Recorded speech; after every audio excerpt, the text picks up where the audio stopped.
Episode 7 पानी का सबक। सुबह की मुलायम धूप जंगल में फैल रही थी। पेड़ हल्की हवा में झूम रहे थे और घास ओस से चमक रही थी। मिंकू अपने छोटे झोपड़ी जैसे घर से बाहर निकलता है। आज उसका मन तालाब के पास खेलने का था। वह बेलों पर झूलते हुए उत्साह से तालाब की ओर बढ़ता है।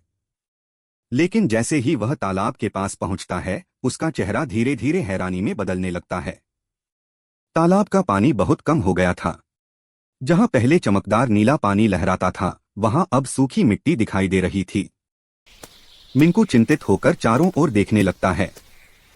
कुछ ही देर बाद टिट्टी आसमान से उड़ती हुई आती है और नीचे उतरते हुए पानी की कमी को देखकर हैरान हो जाती है। टमटू भी धीरे धीरे चलते हुए तालाब के किनारे आता है और सूखी जमीन को देखकर चिंता में पड़ जाता है। मिंकू अपने दोनों दोस्तों की ओर देखता है। तीनों समझ जाते हैं कि कुछ किया जाना जरूरी है। मिंकू तालाब के चारों ओर घूमकर पानी की गंदगी, गिरे हुए पत्ते और नालियों को देखता है जो बंद हो चुकी थीं। वह पत्तियों को हटाकर रास्ता साफ करने लगता है। टिट्टी अपने पंखों से हल्के कचरे को किनारे उड़ाती है। टमटू अपनी छोटी ताकत से छोटे पत्थरों को हटाकर पानी आने के रास्ते खोलने लगता है। धीरे धीरे जंगल के दूसरे जानवर भी इस दृश्य को देखकर आते हैं। हिरन, मोर, खरगोश, हाथी के बच्चे सभी शांत होकर समझते हैं कि ये काम सिर्फ खेल नहीं है, बल्कि जरूरी है। सभी मिलकर तालाब के किनारे सफाई करना शुरू कर देते हैं। मिंकू सबको उत्साह से साथ जोड़ता है।